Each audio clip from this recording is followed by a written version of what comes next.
خاندانی نظام بگڑ جاتا ہے، پورا معاشرہ خراب ہو جاتا ہے. جی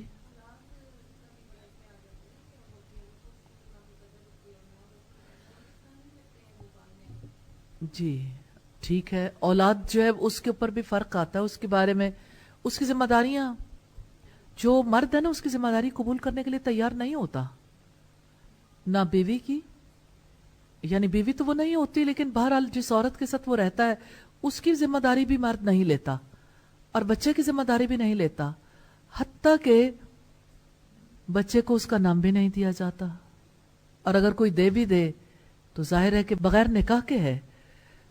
تو ایسے بچے کی سوسائٹی میں کیا ویلیو ہوتی ہے؟ جی کوئی اور بتائے گا؟ جی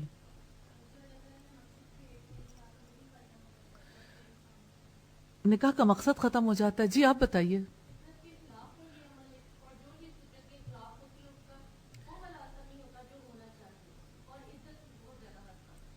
اچھا، فطرت کے خلاف عمل ہے اور عزت میں حرف آتا ہے. یہ جو نکاح کے بغیر دوستیاں ہیں، دراصل یہ بھی تو ٹوگیدر وداؤٹ میرج ہے نا. چاہے کسی کی صرف چیٹ ہو رہی ہے، چاہے کسی کی صرف کال ہو رہی ہے، چاہے کسی کے درمیان تعلق جب اس سے تھوڑا آگے نوعیت کا ہو یا بہت آگے بڑھ کر ہو، بات تو یہ ہے نا، ٹوگیدر تو ہے نا، ایک باہمی تعلق تو ہے نا. تو وداؤٹ میرج کسی قسم کا تعلق رکھنا بھی انسان کے اوپر اثر انداز تو ہوتا ہے نا. نہ انسان کی سوچ پاک رہتی ہے، نہ اس کی نگاہ پاک رہتی ہے، نہ اس کا قلب پاک رہتا ہے، نہ یعنی یہ اکٹھے رہنا کسی نوعیت کا نفع دے سکتا ہے. اور سب سے بڑی بات یہ ہے کہ اسلام جو رسپانسبلٹی جوڑے پر عائد کرتا ہے ایک دوسرے کے لیے، ان رسپانسبلٹیز کو کوئی فلفل کرنے کے لیے تیار نہیں ہوتا. بعض لوگ سال بعد ایک دوسرے سے جدا ہو جاتے ہیں، بعض 2 سال کے بعد ہو جاتے ہیں، بعض 10 سال کے بعد جدا ہو جاتے ہیں. اس کا یہ مطلب نہیں کہ نکاح کے بعد طلاق کا سلسلہ نہیں ہوتا، ہو سکتا ہے، لیکن نکاح کے بعد امکانات بڑھ جاتے ہیں اکٹھے رہنے کے. جیسے کسی نے کہا کہ ہر پیدا ہونے والا بچہ اس بات کی ضمانت بن جاتا ہے ان کے درمیان طلاق ہونی مشکل ہو گئی ہے. یعنی ہر آنے والے بچے کی وجہ سے یہ بانڈنگ اور زیادہ سٹرونگ ہوتی چلی جاتی ہے، وہ بانڈنگ جو نکاح کی وجہ سے آپس میں ترتیب پاتی ہے. الحمدللہ. اصل میں دنیا میں ہوا یہ کہ طلاق کے عمل کو مشکل بنانے کے لیے ایسے قوانین وضع کیے گئے جس کی وجہ سے لوگ نکاح نہیں کرنا چاہتے، خاص طور پر یورپ میں، ویسٹرن کنٹریز میں، کہ اس میں طلاق کو روکنے کے لیے ایسی ذمہ داریاں مرد پر عائد کر دی گئیں جس کی وجہ سے مرد شادی نہیں کرنا چاہتا. پھر عورت جب محسوس کرتی ہے کہ اس کی فطری ضروریات ہیں اور یہ ہے کہ آپس کا تعلق بھی ناگزیر ہے، مرد تعلق قبول کرنے کے لیے تیار نہیں ہے، تو ایسے میں پھر ٹوگیدر وداؤٹ میرج کا رواج زیادہ ہو گیا. دنیا کے ملکوں میں اگر ہم دیکھنا چاہیں، فرانس میں اس وقت غیر شادی شدہ جوڑوں کی تعداد میں خاطر خواہ اضافہ ہو رہا ہے. امریکی عورتوں میں نکاح کی شرط تیزی سے کم ہو رہی ہے، عورت نکاح نہیں کرنا چاہتی، اور ماہرین یہ کہتے ہیں کہ نکاح کی تعداد میں کمی کی وجہ یہ ہے کہ امریکی عورتیں شادی اور روزگار میں ٹکراؤ فیل کرتی ہیں، اور شادی شدہ زندگی کے ساتھ کام کرنا انہیں مشکل محسوس ہوتا ہے. اس لیے بہت سے نوجوان لڑکے اور لڑکیاں میاں بیوی کی صورت میں اکٹھے رہنا پسند کرتے ہیں اور باقاعدہ نکاح کے بغیر عملی طور پر کچھ عرصے کے لیے اکٹھے ہو جاتے ہیں. نیچرلی یہ جو باہمی ہمانگی ہے، باہمی تعلق ہے، اگر اس کے لیے کوئی ذمہ داری عائد نہ کی جائے تو یہ رشتہ، یہ تعلق بوجھ بن جاتا ہے. اسی وجہ سے جو لوگ اکٹھے رہتے ہیں بہت جلد ایک دوسرے سے جدا ہو جاتے ہیں، اور وہی تعلق جس کے لیے وہ سمجھتے ہیں کہ ہمارے لیے سب سے زیادہ مضبوط تعلق تھا، وہی تعلق ان کے لیے بربادی کا باعث بن جاتا ہے. اسلام میں نکاح ایک مقدس عہد و پیمان ہے، اور یہ عہد و پیمان شوہر اور بیوی کے درمیان ہوتا ہے، اور اس عہد و پیمان کی وجہ سے وہ ایک دوسرے کے لیے حلال ہوتے ہیں. اس کی وجہ سے ان کے درمیان باہمی محبت پیدا کی جاتی ہے، اور یہ محبت اللہ تعالیٰ کی رحمت ہے. کیونکہ ایک یہ بھی بہت بڑی مس انڈرسٹینڈنگ ہے کہ شوہر اور بیوی اس محبت کو دراصل اپنی کارگزاری سمجھتے ہیں کہ یہ باہمی محبت ہماری وجہ سے، ہم اس رشتے کو ویلیو کریں، اس میں کوئی شک نہیں کہ رشتے کو ویلیو کرنے کی وجہ سے بہرحال رشتے کو نبھانے میں ہیلپ تو ملتی ہے، لیکن ہمیں اللہ تعالیٰ کی کتاب بتاتی ہے کہ یہ باہمی محبت اللہ تعالیٰ کی طرف سے عطا کی جاتی ہے. والذین یقولون ربنا هب لنا من ازواجنا وذریاتنا قرۃ اعین وجعلنا للمتقین اماما. اور وہ کہتے ہیں یعنی رحمان کے بندے، اے ہمارے رب ہماری بیویوں کو ہمارے لیے آنکھوں کی ٹھنڈک بنا دے، یعنی اس رشتہ ازدواج میں محبت پیدا کر دے، اور ہماری اولادوں کو ہمارے لیے آنکھوں کی ٹھنڈک بنا دے، اور ہمیں متقیوں کا امام بنا دے. مجھے نبی صلی اللہ علیہ وسلم کا انتخاب، خاص طور پر نکاح کے موقع پر جو آپ خطبہ دیتے تھے، وہ انتخاب اتنی گہری حکمت والا لگتا ہے کہ آپ صلی اللہ علیہ وسلم 3 آیات پڑھتے تھے، اور تینوں آیات میں تقوی کامن فیکٹر ہے، قدر مشترک ہے. جیسے آپ صلی اللہ علیہ وسلم سورہ آل عمران کی آیت نمبر 102 یہ آیت پڑھا کرتے تھے، یا ایھا الذین آمنوا اتقوا اللہ حق تقاتہ ولا تموتن الا وانتم مسلمون. سورہ النساء کی آیت نمبر 1 اور سورہ الاحزاب کی آیت نمبر 71-72. تینوں میں جو بنیادی بات ہے تقوی کی ہے، یعنی اللہ تعالیٰ سے ثواب کی امید رکھ کر اس کی اطاعت کرنا، اور اللہ تعالیٰ کے عذاب سے ڈرتے ہوئے اس کے روکے سے رک جانا. ریلی نکاح میں بھی تو کچھ کام کرنے ہوتے ہیں، کچھ سے رکنا ہوتا ہے، تو تقوی کی کتنی زیادہ ضرورت ہے نا.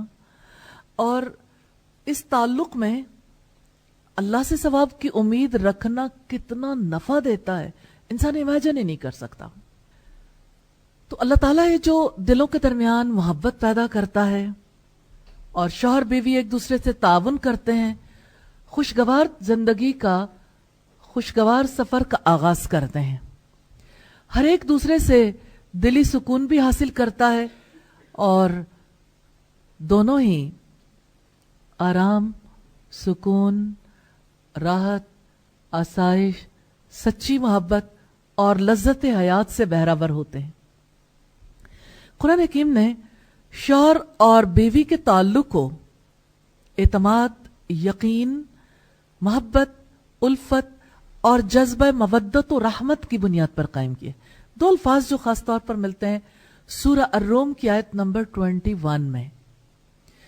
ان الفاظ کے حوالے سے ہمیں پتہ چلتا ہے کہ اللہ پاک ہیں جنہوں نے باہمی مودت اور رحمت عطا کی ہے. جیسا کہ فرمایا وَمِنْ آيَاتِهِ أَنْ خَلَقَ لَكُم مِّنْ أَنفُسِكُمْ أَزْوَاجًا لِتَسْكُنُوا إِلَيْهَا وَجَعَلَ بَيْنَكُم مَّوَدَّةً وَرَحْمَةً إِنَّ فِي ذَلِكَ لَآيَاتٍ لِقَوْمٍ يَتَفَكَّرُونَ. اور اس کی نشانیوں میں سے ہے کہ اس نے تمہارے لیے تمہاری جنس سے بیویاں پیدا کی تاکہ تم ان کے پاس سکون حاصل کر سکو، اور اس نے تمہارے درمیان محبت اور رحمت پیدا کی. یقیناً اس میں ان لوگوں کے لیے نشانیاں ہیں جو غور و فکر کرتے ہیں. غور و فکر کرنے والے کو پتہ چلتا ہے کہ یہ رشتہ سکون کے لیے ہے، وہ سکون جو ٹوگیدر وداؤٹ میرج میں نہیں ہوتا، وہ سکون نکاح کی وجہ سے اللہ پاک عطا فرماتے ہیں. اور یہ جو فرمایا نا وَجَعَلَ بَيْنَكُم مَّوَدَّةً وَرَحْمَةً، اس نے تمہارے درمیان مودت یعنی وہ محبت جو ڈیو ٹو سیکس ہوتی ہے، جوانی کی محبت، ورحمہ اور رحمت پیدا کی ہے، یعنی بے غرض محبت. بڑھاپے کی جو محبت ہے، ایک دوسرے کی کیئر ہے، ایک دوسرے کے لیے زیادہ فکر مندی ہوتی ہے، یہ بھی اللہ تعالیٰ کی رحمت ہے، مودت اور رحمت. تو اللہ کا سائن ہے رشتہ نکاح. وَمِنْ آیَاتِهِ، کیا آپ تصور کرتے ہیں رشتہ نکاح اللہ کے سائنس میں سے ہے, اللہ کی نشانی ہے. کیا وہ انسان جو اپنی ماں کے پیٹ سے جنم لیتا ہے, اس کی پیدائش کے موقع پر آدھا وہ باپ کے پیٹ میں تھا, یعنی پیدائش سے پہلے جب اس کی پیدائش کا آغاز ہوتا ہے آدھا ماں کے پیٹ میں, پھر اللہ تعالیٰ نے اس کے لیے وہ طریقہ کار رکھا جس کی وجہ سے پیدائش کا آغاز ہوتا ہے. جب ماں کے پیٹ سے بچہ جنم لیتا ہے تو بھرپور انسان ہوتا ہے, بے شک وہ چھوٹا ہوتا ہے. پھر وہ پالنے پوسنے کے بعد جب بڑا ہوتا ہے اللہ تعالیٰ اس کو مختلف مراحل سے گزارتے ہوئے بھرپور جوان کر دیتے ہیں, تو ایک ضرورت جنم لیتی ہے.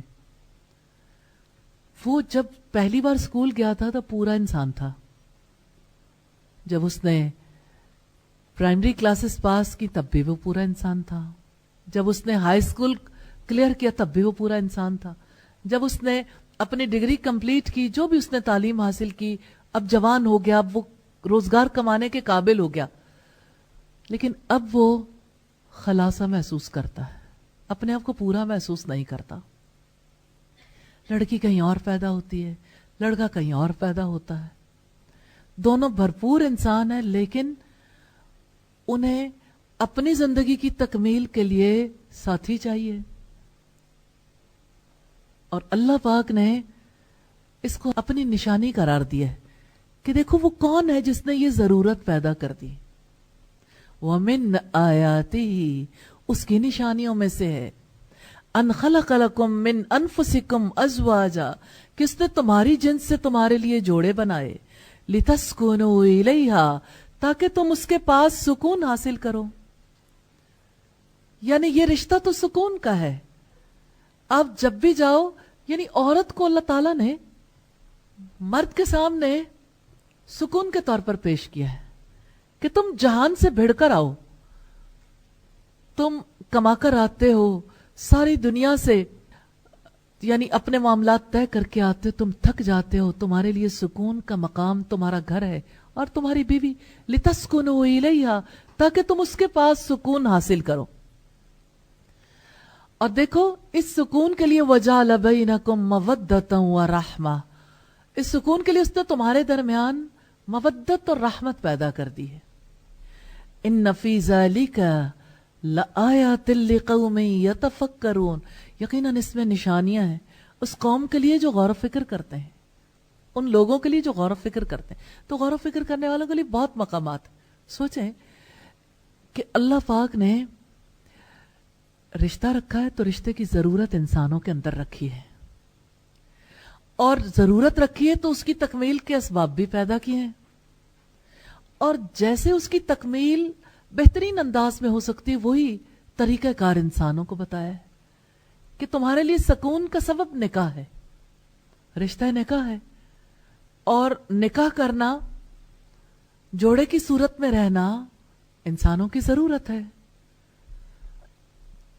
اور اسی طرح سے اس نے فرمایا سورہ الاعراف کی آیت نمبر 189 میں, هو الذی خلقکم من نفس واحدۃ وجعل منها زوجها لیسکن الیہا, وہ اللہ تعالیٰ ہی ہے جس نے تمہیں ایک جان سے بنایا, یعنی آدم علیہ السلام سے ہی حضرت حوا کو پیدا کیا تھا. یعنی سوچو تو صحیح, جوڑے بنے کہاں سے تھے, ایک سے جوڑا وجود میں آیا, اور اسی سے اس کا جوڑا بنایا تاکہ وہ اس کے پاس سکون حاصل کرے. تو نکاح کے بارے میں یہ بات اپنے ذہن میں رکھیے, نکاح سکون کا باعث ہے, نکاح کے بغیر سکون نہیں مل سکتا. حضرت انس سے روایت ہے, قال قال رسول اللہ صلی اللہ علیہ وسلم, کہ اللہ کے رسول صلی اللہ علیہ وسلم نے فرمایا, حبب الی النساء, مجھے دنیا کی سب چیزوں میں سے عورتیں اور خوشبو پسند ہے, وجعلت قرۃ عینی فی الصلاۃ, اور میری آنکھوں کی ٹھنڈک نماز میں رکھی گئی. یہ نسائی کی 3391 نمبر روایت ہے. تو یہ نکاح بنیادی طور پر اللہ تعالیٰ نے سکون کے لیے رکھا ہے.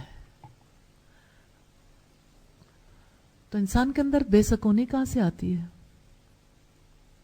نکاح کی جو ضرورت ہر انسان کے اندر اللہ تعالیٰ نے رکھ دی ہے نا، اس ضرورت کی وجہ سے وہ بے سکون ہوتا ہے، اس کو تلاش لگ جاتی ہے، اس کے اندر چاہت ابھرتی ہے. اور جیسے اللہ پاک نے انسان کو حلال کھانے کا حکم دیا، پاک کھانے کا حکم دیا، اسی طرح سے اس تعلق میں بھی حلال اور پاک کا حکم دیا ہے. حلال اور پاک، کیونکہ اس کے بغیر سکون حاصل نہیں ہو سکتا. کبھی آپ ان لوگوں کی جذباتی کیفیت کو دیکھتے ہیں جس جوڑے میں سے ایک پاک فرد ہے اور دوسرا ناپاک ہے. اتنی تکلیف دہ زندگی ہوتی ہے ان کی. جیسے ماں باپ جب نکاح کرتے ہیں تو نکاح کرتے ہوئے جب اللہ تعالیٰ کے اس کے رسول کے بتائے ہوئے اصولوں کو پیش نظر نہیں رکھتے، جب صرف دولت کو دیکھا جاتا ہے، جب صرف حسب نسب کو دیکھا جاتا ہے، جب صرف کسی کی بیوٹی کو دیکھا جاتا ہے، تو کیسے بھیانک نتائج سامنے آتے ہیں. ساری زندگی گویا جہنمی بن جاتی ہے. اب آپ سوچئے کہ جس مرد کو عورتوں کے ساتھ تعلق رکھنے کی عادت ہے تو وہ ایک پر کیسے اکتفا کرے گا؟ وہ بیوی کے ہوتے ہوئے بھی دوسروں کی طرف بھاگے گا. جب وہ بھاگے گا تو اگر بیوی پاک دامن ہے تو اس کی کیا کیفیت ہوگی؟ اور اگر بیوی بھی پاک نہیں ہے تو شوہر کہیں اور جا رہا ہے، بیوی کہیں اور جا رہی ہے، تو پھر آپس کے تعلق میں تو سکون نہیں رہے گا. سکون پاکیزگی کے ساتھ ہے. یہ رشتہ پاکیزگی کے لیے ہے، پاک رہنے کے لیے. اس لیے اس رشتے کو طے کرتے ہوئے پاکیزگی کو ہی مد نظر رکھنا چاہیے. اور ہم آگے اس کے بارے میں انشاءاللہ تعالی دیکھیں گے. رشتہ نکاح کے بارے میں یہ بھی جان لیجئے انبیاء کی سنت ہے. رب العزت نے فرمایا وَلَقَدْ أَرْسَلْنَا رُسُلًا مِّن قَبْلِكَ وَجَعَلْنَا لَهُمْ أَزْوَاجًا وَذُرِّيَّةً. اور ہم نے تم سے پہلے بہت سے رسول بھیجے اور ہم نے ان کے لیے بیویاں اور اولاد بنائی.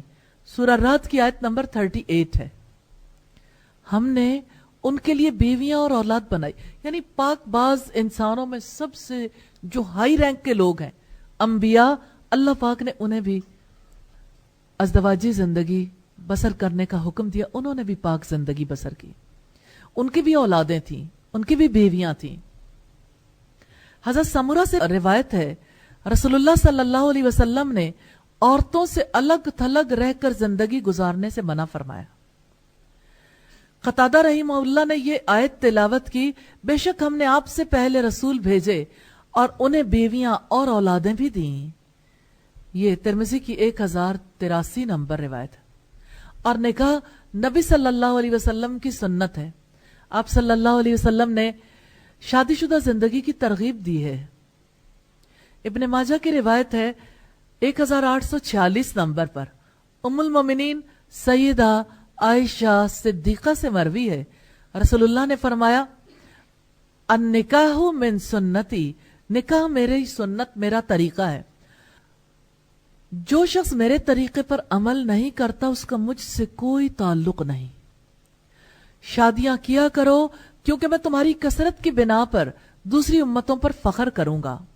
جو مالی طور پر استطاعت رکھتا ہو وہ ضرور نکاح کرے، اور جسے رشتہ نہ ملے وہ روزے رکھا کرے کیونکہ روزہ خواہش کو کچل دیتا ہے.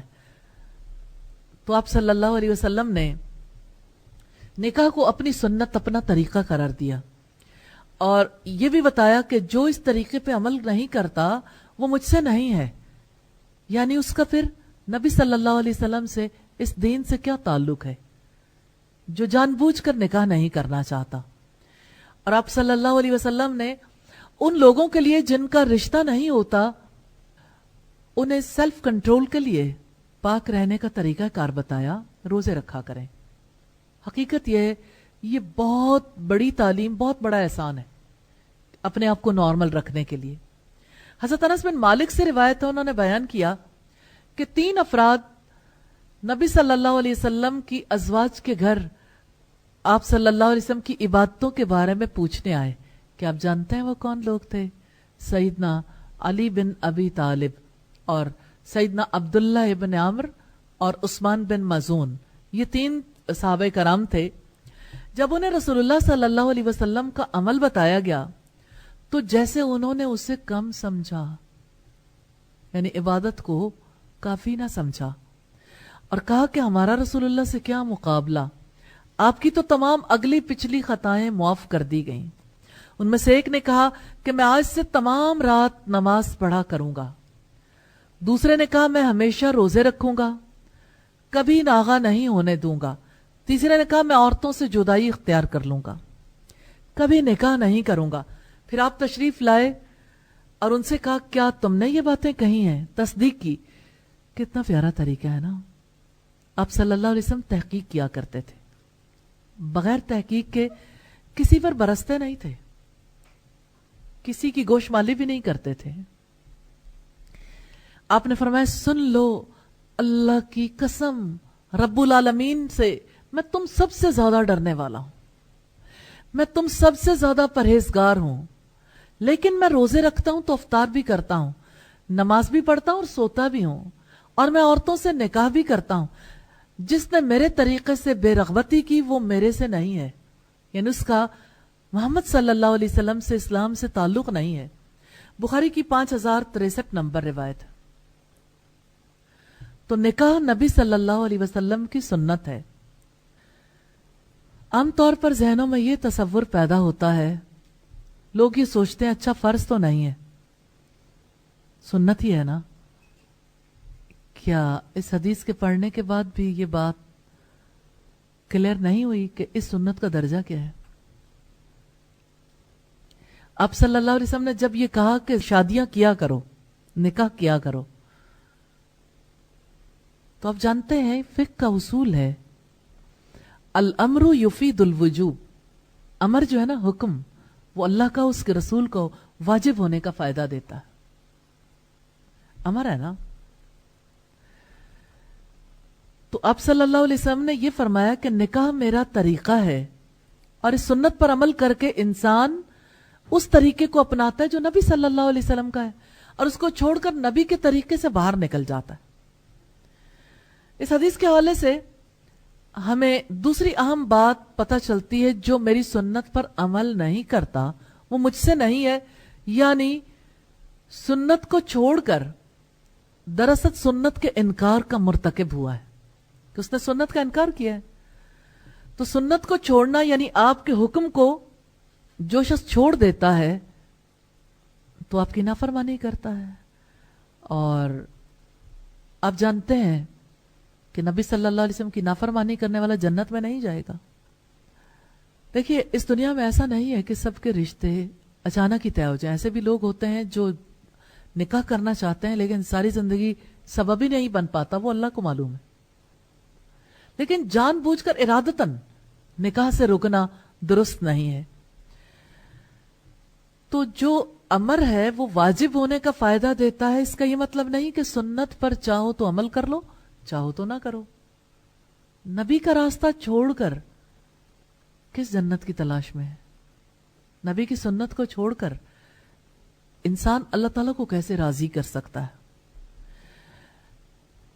آپ صلی اللہ علیہ وسلم کی اس بات کا مطلب یہ ہے کہ نکاح کرنا واجب ہے. یعنی آپ نے جب نکاح کرنے کا حکم دیا ہے، بعض صورتیں استثنائی بھی ہوتی ہیں. جیسے فرض کریں کسی کو کوئی ایسی بیماری لاحق ہے، یا یہ ہے کہ کوئی ذہنی مریض ہے، یا اسی طرح سے یعنی کوئی ایسا فرد ہے جس کو مناسب رشتہ نہیں ملتا، تو وہ تو مستثنا ہو جاتا ہے اس سے. سعید بن جبیر بیان کرتے ہیں سیدنا عباس نے مجھ سے دریافت کیا کیا تم نے شادی کر لی؟ میں نے عرض کیا نہیں. انہوں نے کہا شادی کر لو، کیونکہ اس امت کے بہترین شخص کی یعنی محمد صلی اللہ علیہ وسلم کی بہت سی بیویاں تھیں.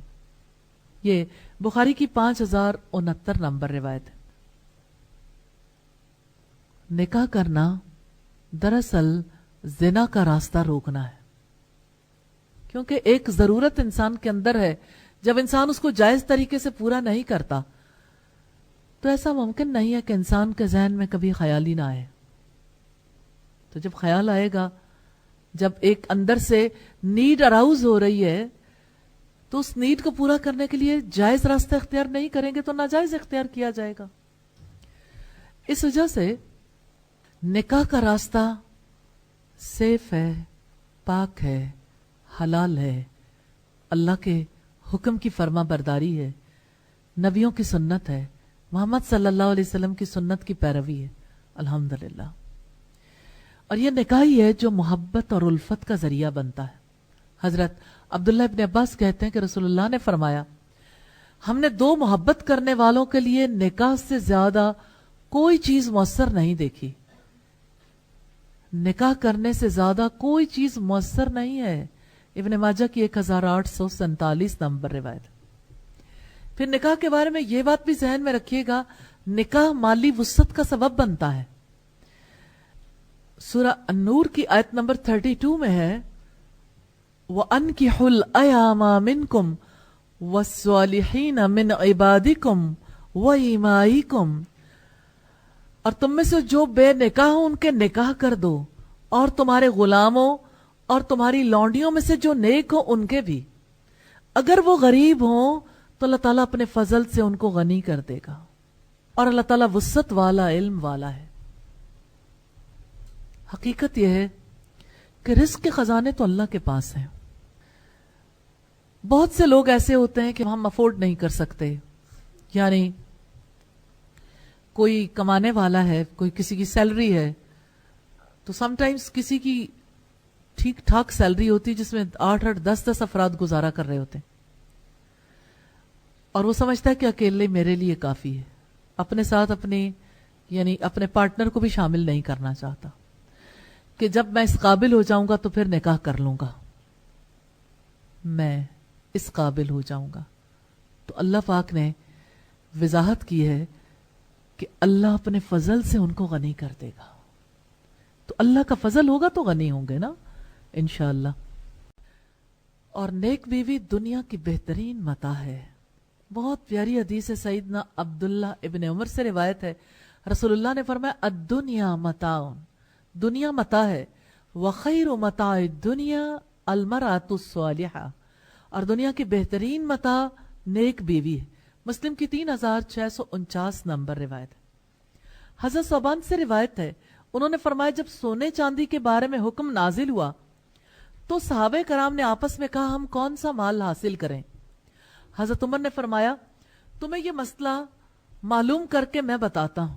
انہوں نے اپنے اونٹ کو تیز چلایا حتیٰ کہ نبی صلی اللہ علیہ وسلم تک پہنچ گئے. کیا حضرت عمر خود جواب نہیں دے سکتے تھے؟ یہ بہت گہری بات ہے، گہرا طرز عمل ہے. ایسی کوئی بات نہیں جس کی وجہ سے دین ہی بدل جائے. کوئی شخص جواب دے گا اپنی عقل کے توسط سے. اللہ پاک نے تو یہ فرمایا فَاسْأَلُوا أَهْلَ الذِّكْرِ إِن كُنتُمْ لَا تَعْلَمُونَ، اہل علم سے پوچھ لو اگر تم نہیں جانتے. خیر انہوں نے اونٹ کو تیز چلایا حتیٰ کہ نبی صلی اللہ علیہ وسلم تک پہنچ گئے. ثوبان فرماتے ہیں میں بھی ان کے پیچھے پیچھے تھا.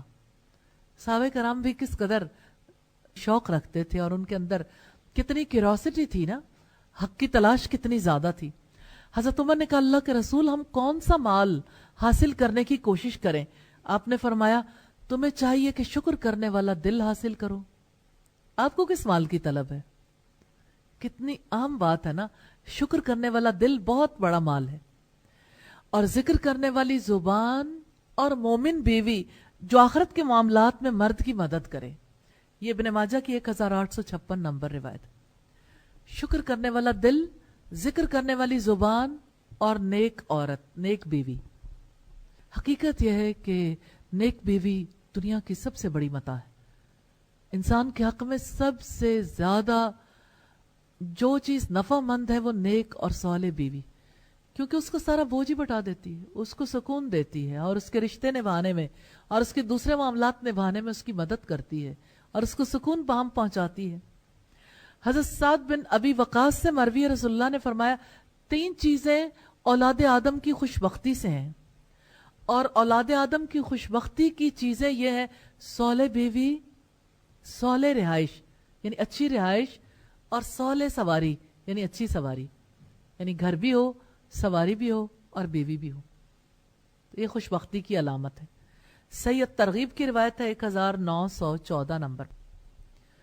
حضرت ابو امامہ سے روایت ہے، نبی کریم صلی اللہ علیہ وسلم فرمایا کرتے تھے، مومن کو اللہ کے تقوی کے بعد نیک بیوی سے بہتر کوئی چیز نہیں مل سکتی.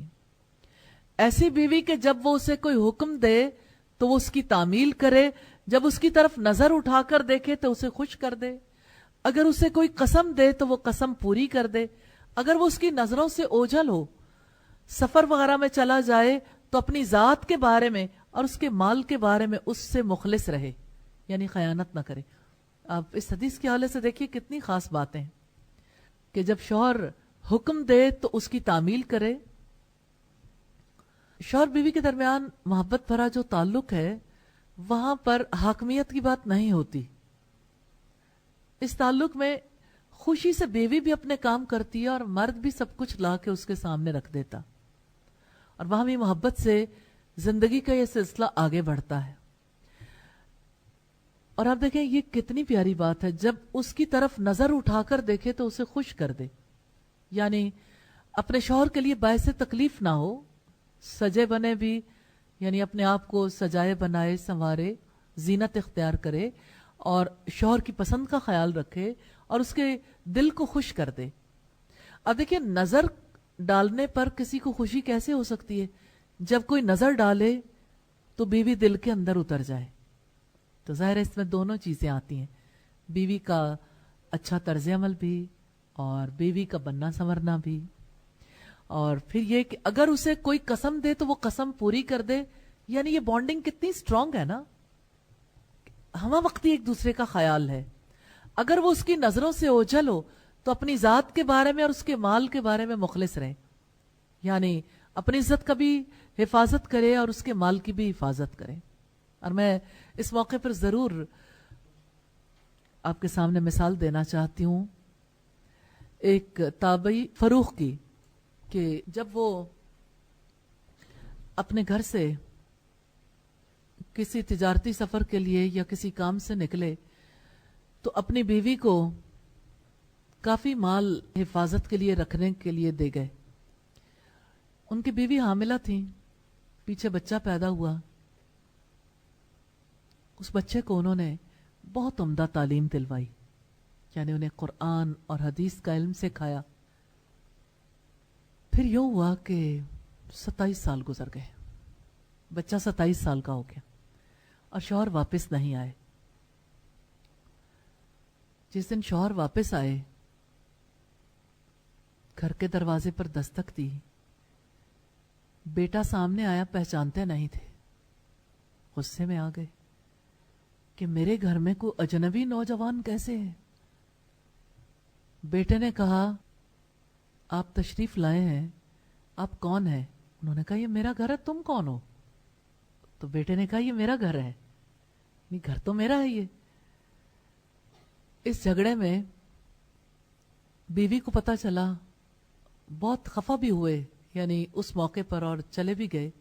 وہاں سے جب بیوی کے پاس گئے، بیوی نے پہچان لیا، بیٹا اس وقت گھر پہ نہیں تھا. بیوی نے حال چل پوچھا، خدمت کی. پھر انہوں نے کہا کہ میں تمہارے پاس اشرفیاں رکھوا کر گیا تھا، کافی رقم تھی، وہ کہاں ہے؟ بیوی نے کہا کہ صبح بتاؤں گی. پھر اگلی صبح ہوئی، فجر کی نماز کے وقت جانے لگے تو انہوں نے کہا کہ آپ نماز کے بعد وہاں درس ہوتا ہے تو وہ درس بھی سن کے آنا. وہ درس سننے کے لیے رکے. جس نوجوان کو دیکھا دل میں بڑی حسرت پیدا ہوئی، ہوک اٹھی. آپ جانتے ہیں کہ جب کبھی کوئی کسی عمل سے محبت کرتا ہے اور وہ عمل جو فرد انجام دے رہا ہو اس کے ساتھ بھی انسان پھر یعنی محبت بھی کرنے لگتا ہے اور حسرت بھی محسوس ہوتی ہے. خاص طور پر ایسے وقت میں جیسے فروخ کا حال تھا کہ 27 برسوں کے بعد دل میں آیا ہوگا کہ میرا بھی بیٹا ہوتا تو اس کی عمر برابر ہوتا.